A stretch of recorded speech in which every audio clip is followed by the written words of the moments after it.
tell us more exactly what happened? How did that happen? On what day? Or was it before you came to your house to take on the chairman? Was it after? Ekyo ekikola Be more clear what happened. ekikola ekyo nga tanamutwala wa chairman oba Natanatwala wa chairman. was before taking us to chairman. When he came to your place? Nga zero Natanaba nga tukyali mu kasooli. was still in the plantation. Maize plantation. So was that the day that you were accused of stealing the maize? Stealing these things, the hose and slashes? Olwo olunaku yajyawo kugamba nti obyo ebintu. Ye. So where was this maize plantation when you say it? Or this happened in the maize plantation? Ensonga bwezityo bwe zikyali mu lukiiko lw'omukulu omulamuzi bamugemeire. Jjukira nti olunaku olwaleero lwa njawulo oba oli awo ku bibadde bibeerawo.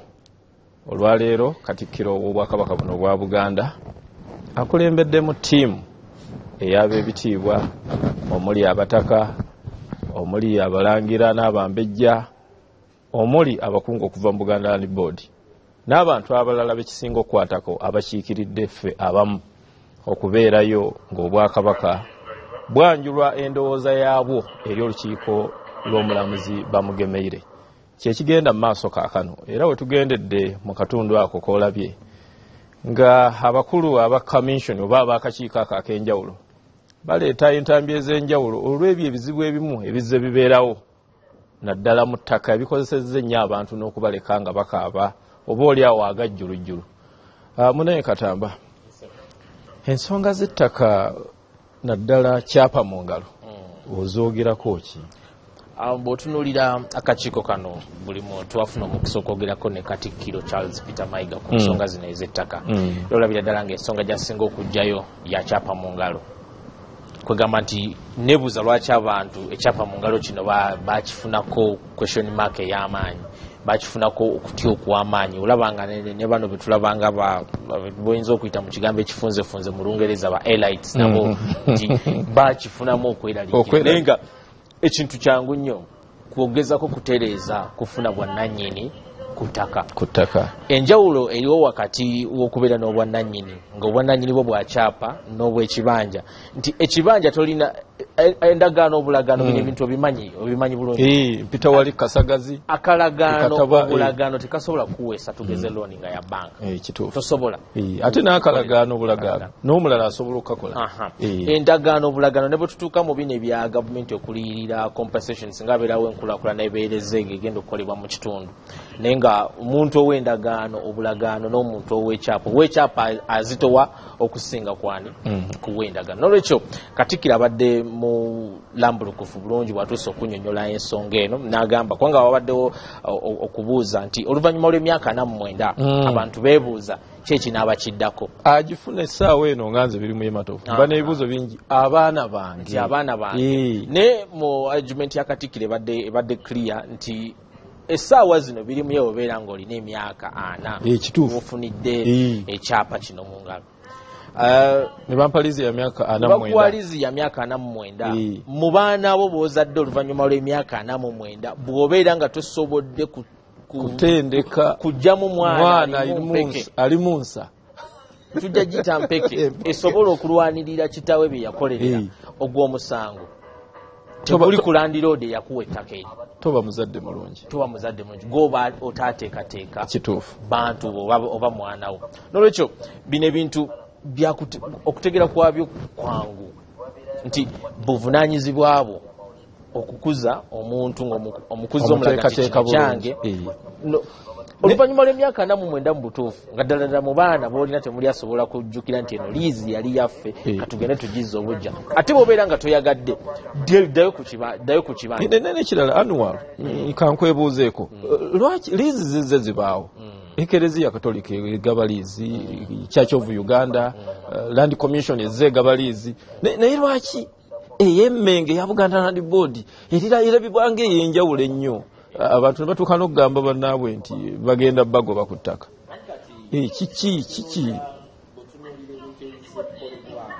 ebigambo Uganda tetuwangaliramu waliwo abantu abajja okugamba ab'omutima obutayagaliza olina avaayo n'akugamba nti birimu ekyo kyokola kibi naye nga kimanyi bulungi nnyo nti okikola olw'okuba olina kyolengedde ki mu maaso n'abeerako kyagezako kulaba ng'alwanyisa kijjukira bulungi nnyo mu nteekateeka eyo gye twaliko eyakyapamunga olaba ebigambo ebyalina bitambula ku nsonga eyo abaalinga babirwanyisa bennyini ate bo baayita emabega nga beetereza dda baabirengerera nawala era ensonga eyo ngijjukira bulungi nnyo ssenkulu wa Buganda Land Board Mukungu Kyewalabye yavaayo n'ata abantu abo n'abaanika mu musana baali bantu babiri balamba nga bamanyiddwa bulungi nnyo nga buli oli waafunidde chance n'afuna omuzindalo n'atandika okwogera omanyi omuzindalo guno biri muyego guwaga nnyo omuntu kasita afuna omuzindalo asobola okukola ekigambo kyonna kyonna kyakola kikyayagala naye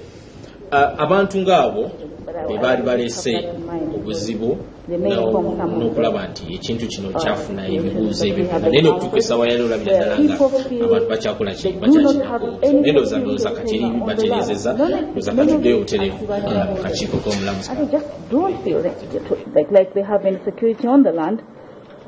and they are looking for solutions. Some of them had Balua and Tongole. Unfortunately, when the new landowner came, that Balua and Tongole was meaningless to them, and he did as he would, and as the women said, their husbands have all either run away from the land or are in prison, or some of the communities in that area were actually living at the municipal council headquarters when we arrived at Muvende.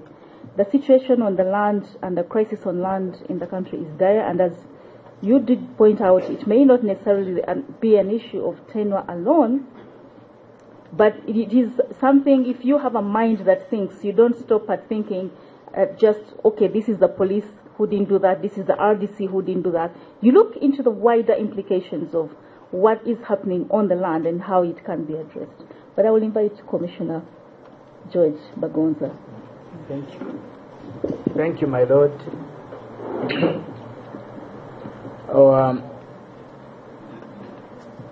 I want also to add my voice to the rest of the team here.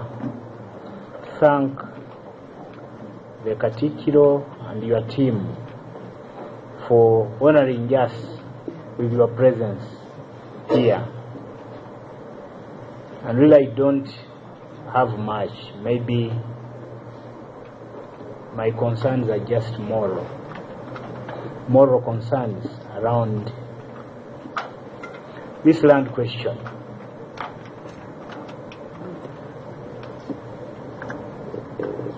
One or the other, we may look at this as a simple matter.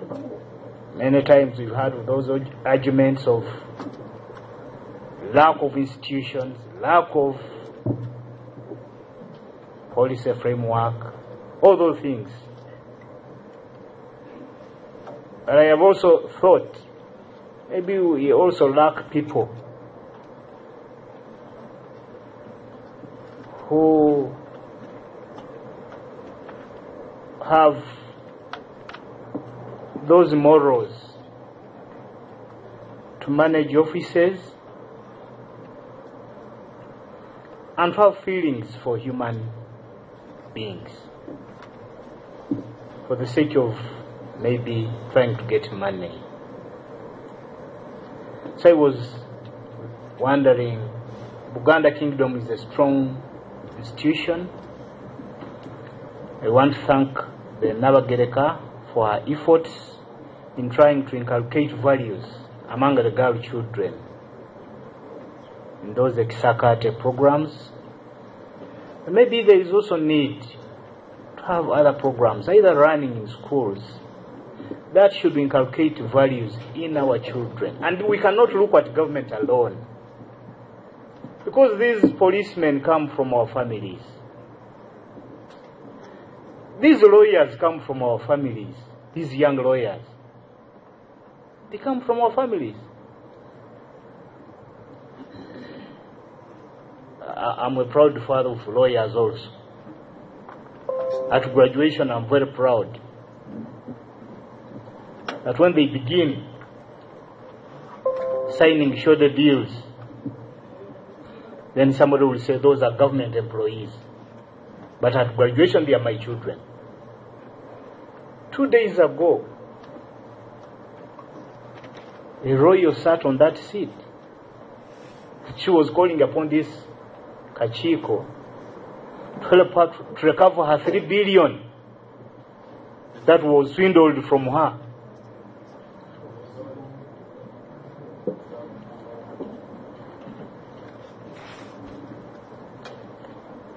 When that lawyer is putting up a mansion in the village, he's a son of so and so, a great son. But when such a situation happens, then you say, Anti yakolagana nawa government. Then it becomes a government what? Problem. So I think as a cultural institution, these issues are unless addressed, they will spill over. OHT Wakatikiro. Was it ever heard of for a subject of the Kabaka to go to court to take a Kabaka to the king, to court? That's a bad signal. I want to thank you for the respect you showed as soon as you entered here. That you see I'm here, but I'm a servant to the Mulangira. I'm a servant of Prince. I must. That's what is running out of our hands. And we have nowhere to run to. We talk of government. Where does government sleep? Where does government stay?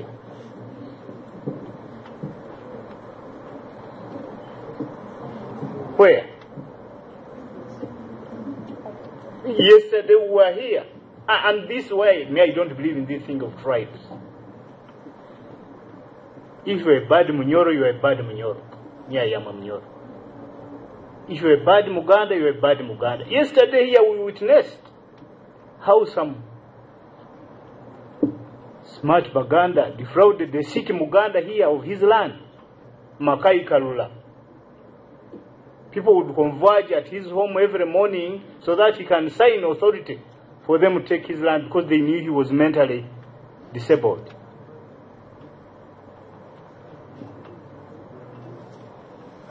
People have gone to a level of feigning relationships, even where they have been disproved under DNA test. I become a son to Tiwa Maiga because I know he has property somewhere. We've seen this happening here. So this land question thing should not be taken lightly. There could be perceptions. But let's live above these perceptions.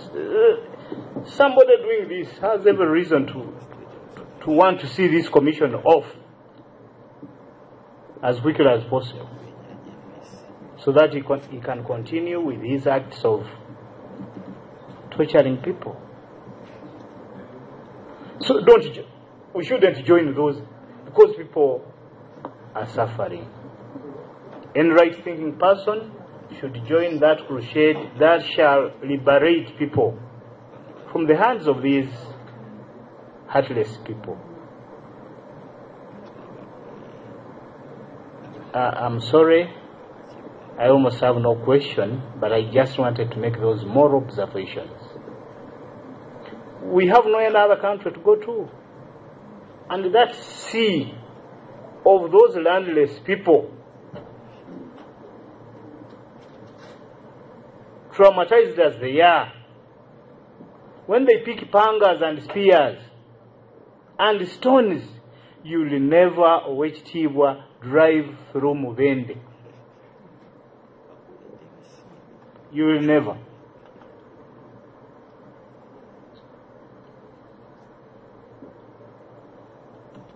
If you do, your son on his way to Queen Elizabeth through Mubende will pay a price.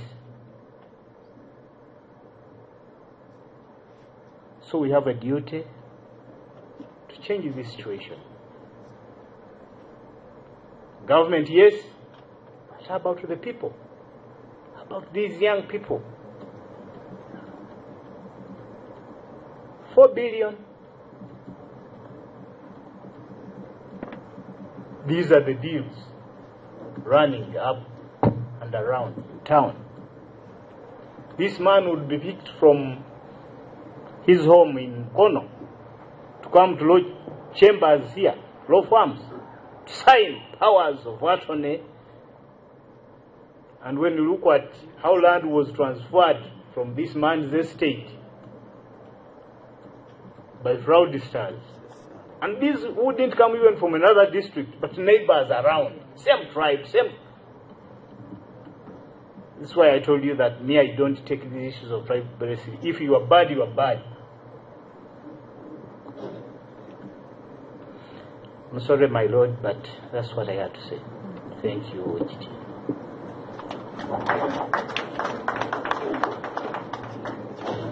Commissioner Joyce Habasa. Thank you, my lord. Wechitiibwa the Katichiro.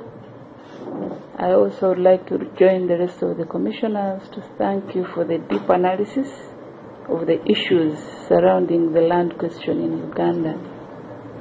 I would like to begin by addressing the issues you raised on page 3 and 9 of your memorandum, where you say the commission was essentially established to target land tenure in Buganda, and on page 9 where you say the commission needs to dispel public fears that its work is targeting land tenure in Uganda. On Monday, we were privileged to have the Katichiro of Toro together with the Minister for Lands, and they told us clearly that the Kingdom of Toro is endowed with 150 square miles of Milo land. And the Omukama himself, as a private estate, has more than 30 square miles of land. As you can see, I just want to bring out the element that Milo land is not only in Buganda, but it's also in Fort Poto, in Toro Kingdom, in Ankole. So the idea or the thinking that we are trying to target Buganda through the Milo land may not be a true statement. The other question which I wanted to ask,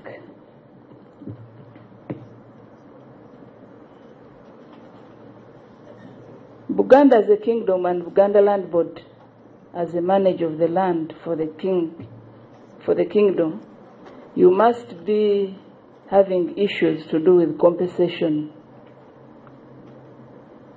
where you are having multiple land rights on the same piece of land, you're owning land, and the Chibanja owners call them bona fide or lawful occupants on land.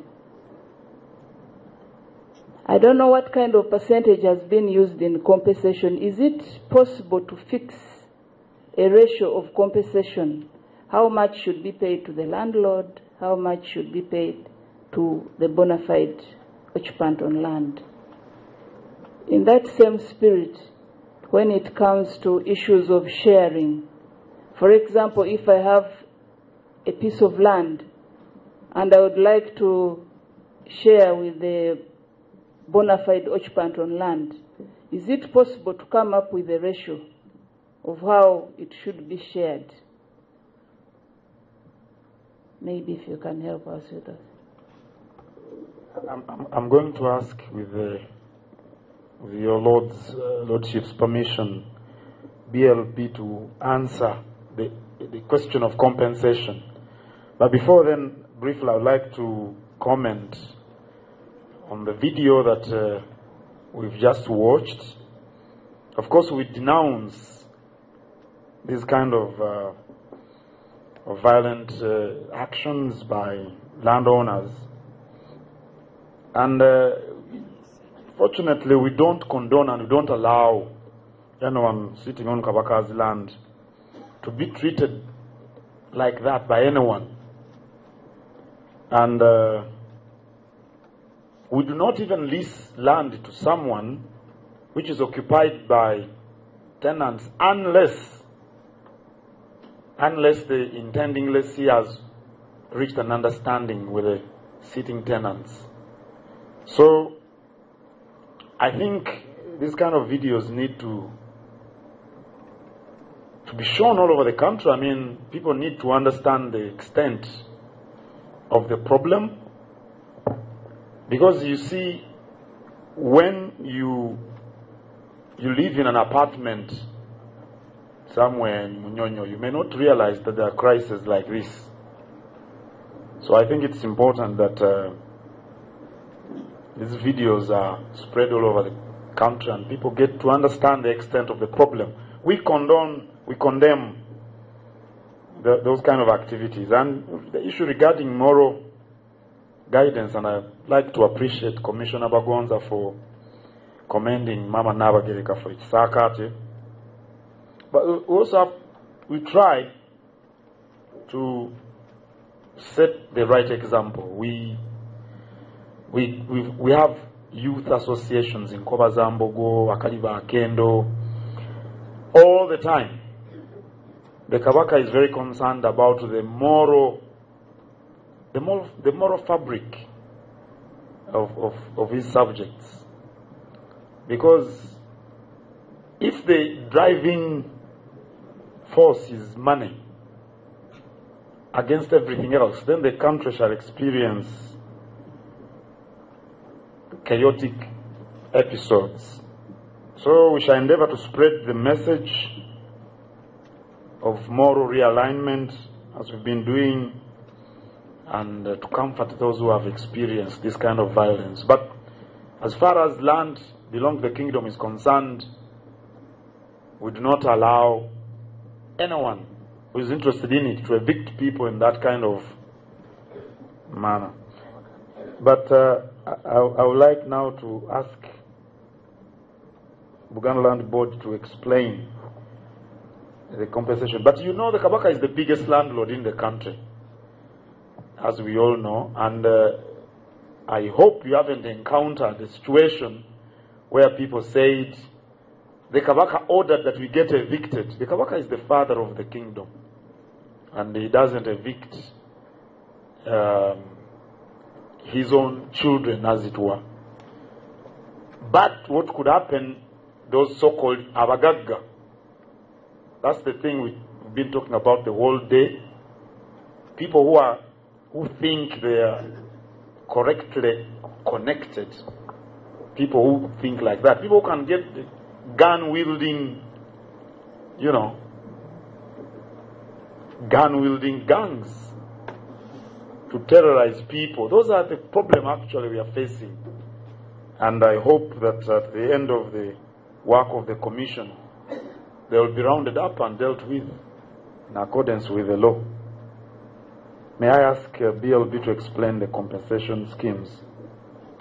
Thank you, my Lord. My name is Chisto Bashir for the MD Buganda Land Board. I wish to submit to Commissioner Joyce's question regarding compensation. During the course of execution of our duties, it is not common that we are faced with situations where we have to compensate people, because our general mandate runs with ensuring security of tenure for the same people that should not be evicted. So I can say that we have rates we use for that, because our program, our campaign is for helping the same people to come and get leases with us. But the only situations we've had compensations are usually with government compulsory acquisition, and in such situations our share has been 30% and the tenants have been getting 70%. So the usual scenarios exhibited on private marital land, where landlords want a piece of that land and therefore come up with offers of percentages on how to share that land, is not synonymous with Buganda Land Board, because the landlord Kabaka is per se not interested in acquiring that land from the people. So that is why we're coming up with all sorts of projects like Chapa Mungala and the ETC, largely because we want the tenants to acquire the land titles other than us wanting the land back. I think that just as you complete that question, you probably want to also answer it in the context of the difficulty of conducting a proper compensation where there are overlapping rights. And you understand that the overlapping rights are not just the rights of the bona fide occupant or the leaseholder and you, the landlord, but sometimes it actually involves the rights of the squatter, the rights of the lawful occupant, the rights of the kibanja holder, and the rights of the landlord. Sometimes it's about 5 overlapping rights. And I think that is a problem that's presented, and if you actually look into a lot of the records, most of the donors wonder why Uganda has all these overlapping rights over land. That's the problem of overlapping rights is a real problem when it comes to compensation, when it comes to land acquisition. Prince Wasaja, I think, I've had a run-in with him several times, even during the UNRWA, and we were talking, and he was saying, how come you paid all the, he was asking UNRWA, how come you paid all the squatters, kibanja holders, leaseholders, but you did not remember the kingdom, who actually have the reversionary title. So these things keep coming up, and I think we need, as a country, to really come face to face with the situation of overlapping rights and deal with it. And if there needs to be laws, procedures, and processes put in place to handle and conduct proper compensations and deal with the land acquisition issues, I think we need to really speak to that. But it is a real issue. And I know Buganda Land Board, you're dealing more with protecting, but these things actually do happen on land. Yes, and they are a real pain when you're handling compensation. My Lord, maybe lastly, we've been getting recommendations to the effect that government should carry out systematic demarcation, tenants should be compensated, but we want to know from your experience as Buganda Land Board, since you've been implementing Chapa Mungalo, on average, how much does it cost you to have a title after a proper survey, to have a title made for a given parcel of land, say an average size of 10 acres or 2 acres, how much does it cost? Thank you, Commissioner, my Lord. It certainly varies because the costs will vary depending on the location of the land, so the dynamics will follow the location of the land. But even with due consideration to that, we must appreciate the fact that about 2/3 of the costs are borne due to the governance issue Katikiro has just emphasized. 2/3 of the costs are in the land offices. You'll realize that the cost of survey, for instance, up to production of the deed plan, is just 1/3 borne in the field. 2/3 is what has to be accommodated. Do I hear you saying that the Buganda Land Board has had to pay bribes to the land officers and surveyors to get your surveys done? I'm sorry, I am as blunt as it can be, because we need to get the issues on the table. Because you're saying 1/3 is only for the other, 2/3 is in the land office. What official fee are you paying? Yeah, the official fees that are set by government, as nominal as they can be, 10,000 or 20, yeah, but we all know that the fees go beyond that. You'll simply not pay the official fees and have your work done. So how much do you end up paying, actual payments? For a job that costs about 1 million shillings, as an example, you'll have to spend about 700,000 shillings in the land offices. So the actual cost of acquiring land or registering land could actually be brought down to even 1/3. Government has been working through the systematic adjudication and titling process, and the cost is so low. Why? Because government is surveying, and government is plotting, and government is issuing the titles. So they don't have to pay money to anybody. We've had experiences we've shared with UNRWA where UNRWA has to mutate and form land titles for project affected persons, and UNRA can't get the work done at government land offices simply because they don't want to play what the land officers call the normal rule. So this is a normal problem, and your Lord, you ask me to be blunt. Yes, I have to be. The costs are there and they're valid. If you don't pay them, then you won't get a service, unfortunately. So what is the average cost? What average cost are we looking at? For example, for a title in a Kasubi. The World Bank has produced a report that, through systematic adjudication, has advised that actually a cost of survey should not go beyond $5. And our experience shows that surveys can be as low as that. Actually, during our Chapa Mongalo campaign... But how much have you actually paid? We've paid $1 million shillings for this work to be done. $1 million per case? Yes. And 700 of this is spent through the unofficial... Yes, through the land offices.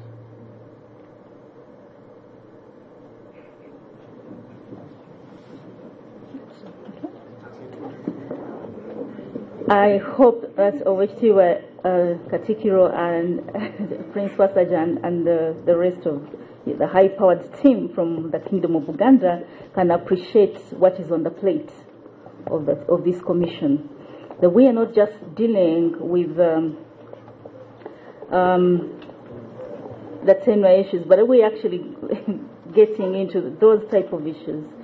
And our approach has been that we try as much as possible to keep within our terms of reference. And if there's a message you should go back with, I hope you do go back with a message that this Commission of Inquiry was set up with terms of reference, and we adhere to them.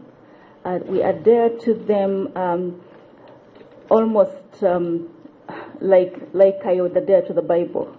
I just make sure that I keep referring to the terms of reference to make sure I don't get off the mark. One of the things that I wanted to hear from you, Owechitiwa, is what the kingdom is doing for its subjects.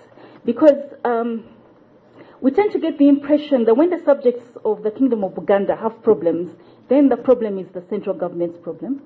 Then the problem is everybody's problem. But we have seen these problems. We have seen a problem of a place called Kaweri. I think Kaweri was a person, I don't know, but it's called Kaweri Coffee.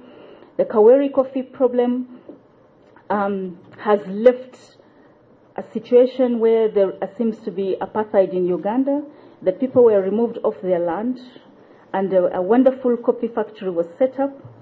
There is an electric line that divides the coffee factory from the public that used to live on that land, that who could identify where they actually used to live. And this was a very convoluted situation that wasn't solved by the courts, actually. Probably made it worse. A retrial was ordered. That retrial never happened because I think of people feeling like they probably won't get a solution, or it won't come soon enough. The parties are actually in the process of mediating. And then another question arose in a place called Kasolo Komponye in Kichuchula, in Butologo, I think in Mubende. And then of course you saw the residents of Kaumu, Balatira, in all these places, in Chigologolo, I think Gelogolo in Buikwe, in all these places, people are crying out. When we travel, I don't know, I wish we could hear what they tell you, but when we go there, whenever we go, the message we keep hearing is, when are you coming next? When are you coming back? When are you coming to our place? We are inundated with calls and responses of going to West Nile, going to Gulu, going to Apar, going to Karamoja, going to Eastern Uganda, Soroti, and name it. Unfortunately, we are constrained by time, space, and resources, and we probably won't be going everywhere, but the point I'm making is that the public appears to appreciate a little bit of what we're doing. And one of the things that has come out, and some of them have said it, have written to us personal notes, and they say that they wish that some of the methods that are used by this commission were replicated. And I think Commissioner Honorable Ruhindi tried to say that about how it could help if there was a way in which the justice system, when trying land cases, incorporated, for instance, its own system of surveys, so that you don't depend on the two parties telling you and giving you opposing surveys, but rather that the court that's dealing with the land dispute has the ability to actually conduct a survey on the land and establish facts for themselves. And then as well, the fact that we have, as a Commission of Inquiry, reduced the need for reliance on the rules of evidence, because at least the Commission of Inquiries Act allows us to do that. So in a way, we allow in information that would otherwise not be allowed under the hearsay rule in the court of law. And as a result, people are willing to actually say more, and you are able to deal with a more rounded story than the one that will be couched by the lawyers on each side, in a way, trying to win a case. But basically what I'm saying is, how is the kingdom helping the subjects who find themselves not on Kabaka's land, but on private milo, and being treated in a way that that has been, some of which has been exemplified this afternoon? Do you have land dispute mechanisms within the kingdom where people could also go and maybe find a voice? Is there a way in which grabbers and evictors can be named and shamed within the kingdom? Because, what is happening now is that actually the other side of the perception is that the guys who are not happy that the commission has sort of singled out individuals who are found to have evicted people, or persons who are looking like they want to evict people, find a lot of comfort in saying that they have a public say in the way that this commission does its work. In other words, that if you can rally people against the commission of inquiry, then the land grabbers are happy that they can continue. Actually, one of the citizens in Zimbabwe, and I said this the other day, and it is common knowledge, committed suicide when she learned that the commission was ending. The other person said, told his tenants, or told the people he found on a piece of land, that now that the commission is ending, you have nowhere to go, so you might as well start parking now. And which is what the point I'm trying to make is that I think there's a real need out there. I don't need to be sitting here every day, but there's a real need, a real thirst for a similar thing going. And I don't know if the kingdom has some ideas on how the kingdom could respond to some of these horrible issues. Then the other one is about the horrible histories. In England, what I think the English people did, and how they softened some of their historical injustices, was by sort of naming their horrible histories, and they sometimes simplify them into actually nursery books for children to understand that there was one time a horrible king and he cut off people's heads and he did all as a way of just making history look funny, but actually saying we understand there was history. Sometimes we can't run away from history, and because of history we have absentee landlords. Because of history, there was a vacuum that there was no landlord present in Kibale or in those areas. And as you know, nature hates a vacuum. And because nature hates a vacuum, whenever there is no person on the land, people will come and enter that land.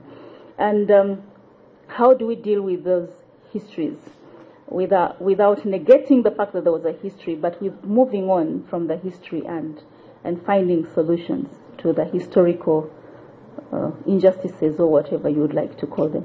Thank you. And then the other one, I thought that for me that needed to come out is that it is true under the Land Act, I think is it Section 3, when we're describing the different types of tenure, that freehold is described both as having perpetuity to it, but also having conditionalities to it that could make it less perpetual.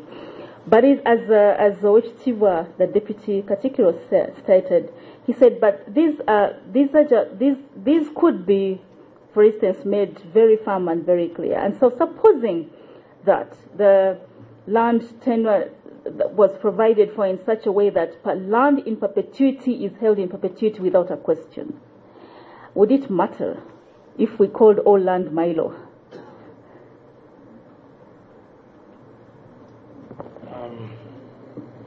Thank you, my Lord. Your questions are very difficult, maybe because you are the chair of the commission.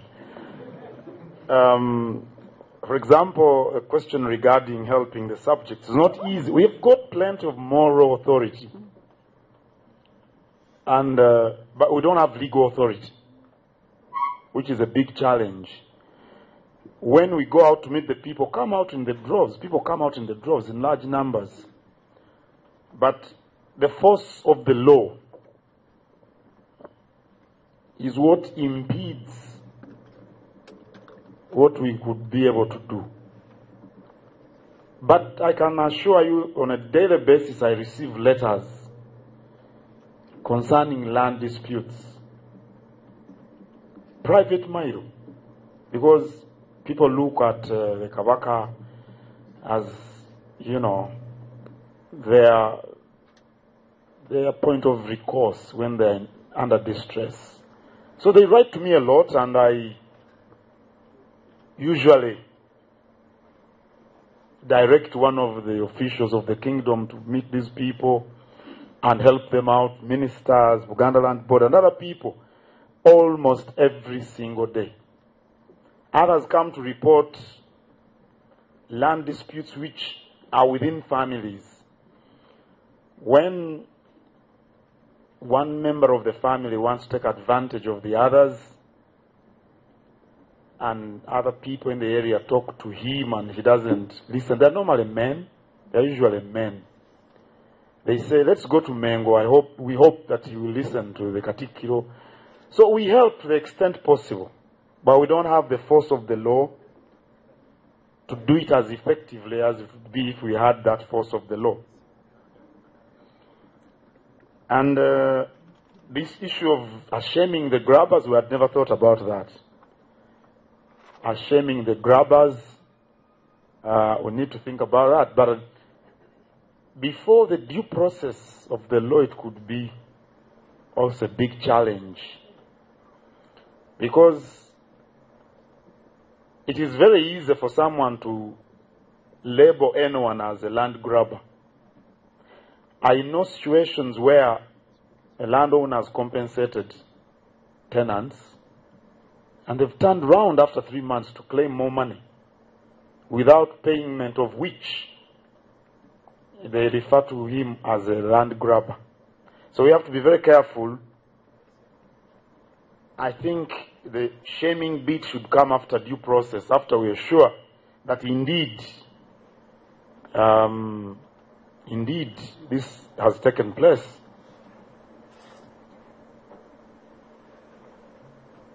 How do we correct this instance of history?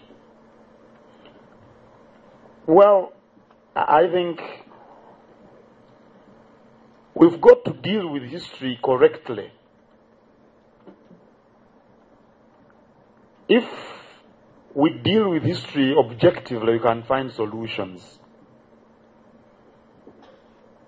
For example, we know the history of the lost counties and how people got land. We cannot allow ourselves to be held back by the past. It took place, people were issued with these titles. The best way of resolving the issue is to, for me, what is really important is to encourage production for the people. Somebody who earns can always liberate him or herself from these kind of situations, by the way. I was in Chivoga about 2 years ago in Gombola called Duaniro. And I met people who are recent settlers in that area. But they're very hardworking people. Expansive farms with animals and crops. And they've been able to get money and regularize the occupation of that land. They seek out the landowners and they buy and they get titles. I think one solution is to promote production and to keep out politics. Because the moment you allow in politics, it twists logic and is a solutions. For example, if you refer to the absentee landlords as people from Buganda in that sense, you won't find the solutions. I think the solutions will be found if we keep out politics out of this thing. And we ask ourselves, how does an absent landlord benefit from holding those titles anyway? How do you help the people to get titles? I'll ask my colleague, the Attorney General, here to explain, to make a few remarks. But before he does, the question of freehold and Milo, whether if we said freehold is owning in perpetuity, we don't want to disturb the arrangement as it is, because it is no problem. The problem is something else. Our view is that it's not Milo freehold that is the problem. I'm firmly convinced, my Lord, that it's not the Milo land tenure system or the freehold system that is the problem. It's not because we have different tenure systems in the country that we have this crisis, like the one we saw of an investor cutting up people. I don't think he was cutting up people because this is Milo land or freehold. He was cutting up people because he does not observe the law. Because the law is clear. If you want to take hold of land from sitting tenants, there are procedures prescribed by the law. Why don't we have a retrial for the Kaweri coffee? Why don't we have a retrial? Why don't we have a retrial? That is not a question of Milo land or freehold. Who has actually, just so that we kind of get it in context. Sometimes it's not so much Milo or freehold. It is more, I have a title and you don't. Yeah. And that's why this commission is saying, why don't we create assurance? Why don't we create a simplicity of assurance of title on the land? So that when this investor comes tomorrow and say he waives the title, the people on the land have something to question him back with. The ultimate solution, my Lord, is for everyone to have a title, definitely. If people in Kaweri had titles, the story could probably be different. That's why for us we encourage Chapamunga. Get your title, so that you don't get confused by investors and all these sorts of people. That's why we encourage your recommendation in the interim report about the land fund. If that land fund was operational 10 years ago, and people in Kaweri were facilitated, were enabled to get certificates of title, probably the story would be different.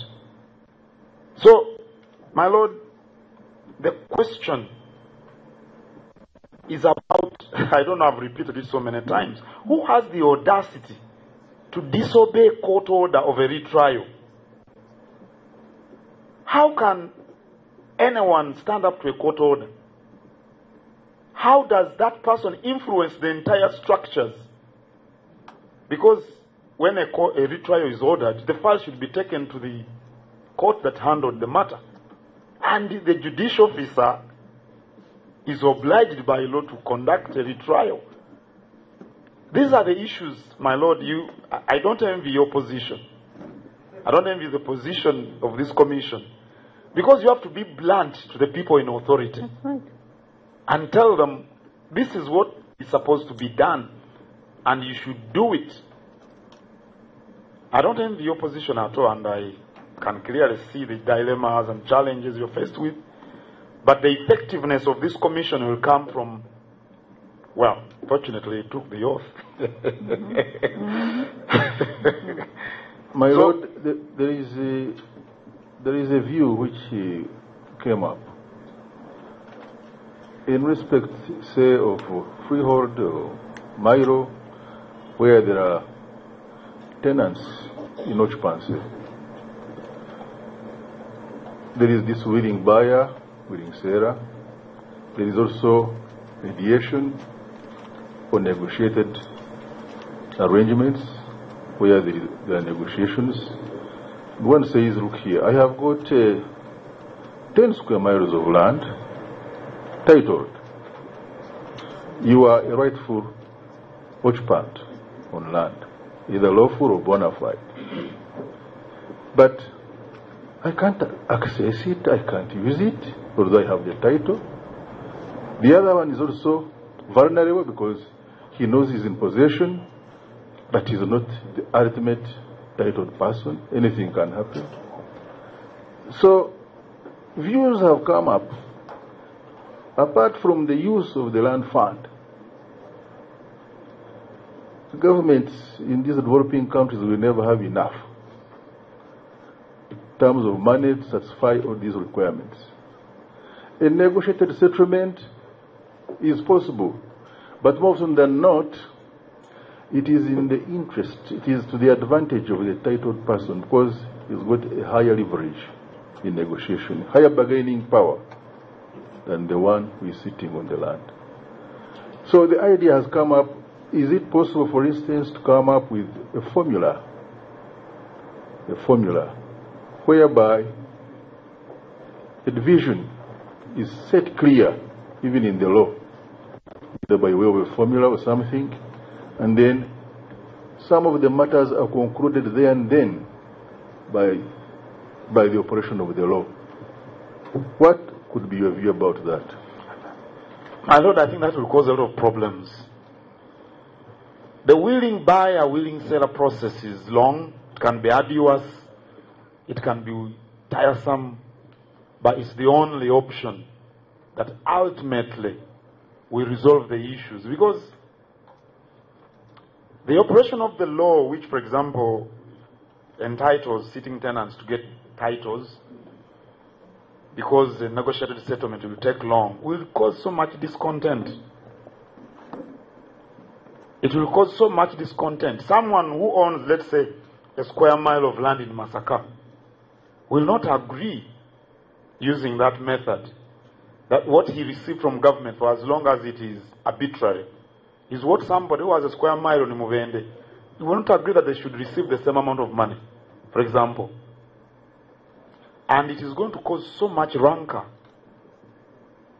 But if it is encouraged, and if people are urged to sit down and negotiate, titled owners don't want these titles for their own sake.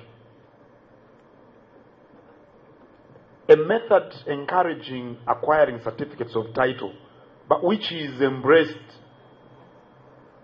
which is done willingly, is the ultimate solution. My Lord, if I may come in on this point. Go ahead. The idea that he's talking about is somehow already captured in the Land Act, Section 36, which talks about landowners and the tenants mutually agreeing to either jointly holding the land or subdividing the land, and each one gets a portion.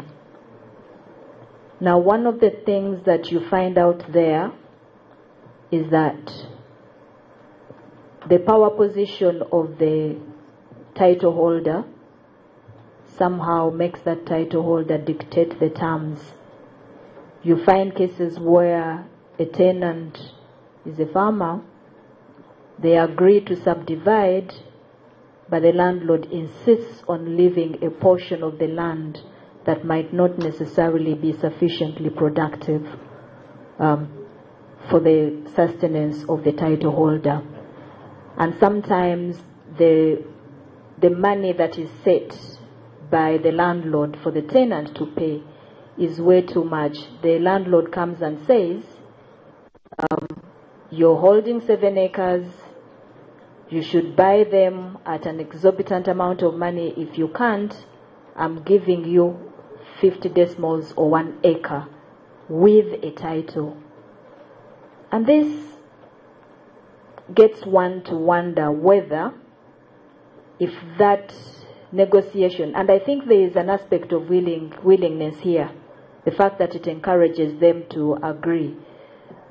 I wonder what your view would be if such willing buyer, willing seller efforts are somehow supervised, the supervision is in quote unquote, supervised by a certain institution or by an outsider for purposes of ensuring some sort of protection for the most vulnerable in the circumstances. My lord, in court, if a landowner and a tenant don't agree on the price, we normally go to the government valuer to determine the value, the true value of the land. If somebody is sitting on somebody else's land and they're in court, and court orders that the sitting tenant is compensated, but they can't agree on the price, they go to the government valuer for a true value of the land. Maybe the recommendation would be that these offices are strengthened so that they function. Where a tenant and a landlord, a registered owner, don't agree, they should go to court. But the court must be functioning to help them determine the true value. I'm very skeptical about some authority which determines the value. So many times nobody determines the prices for us. When I go to the supermarket, when a peasant goes to the supermarket to buy salt, the supermarket owner sets the price. It is 50 shillings or whatever it is. When you board a matatu, the conductor sets the fare. It's very difficult to say that the matatu owners are cheating the travelers, which may be the case, and then you set up a body which determines the fair price. The rules are the same in all transactions where there is demand and supply. And of course, the unscrupulous people would like to overcharge, not only with land, but with everything else. I think, my lord, the actual solution is in the functioning of these structures we are talking about, the institutions. Because if I don't agree with the registered owner, we go to court. You want to give me 50 decimals out of my 7 acres. The challenge you have today, and why it looks a little out of place, is somebody will say, which court is going to give me justice? How soon will I get justice? Now, those are the questions. If the courts are in place and they're efficient, people will go there and these matters will be determined in a question of months. And our humble opinion is that's where the emphasis should be. Why should the land dispute between a registered owner and a tenant drag on for 2 or 3 years over a chivanja which is 2 acres? Those are the issues we need to resolve. And just because you mentioned the word kibanja, I just wanted, and maybe you don't have to even answer it now, it can come, and I think you're waiting to respond to a question. But where did the kibanja come from? Has it always been a Chiganda tradition, custom, norm? But because my reading of Buganda history, my little reading, very little, very limited, and subject to correction, is that this kibanja thing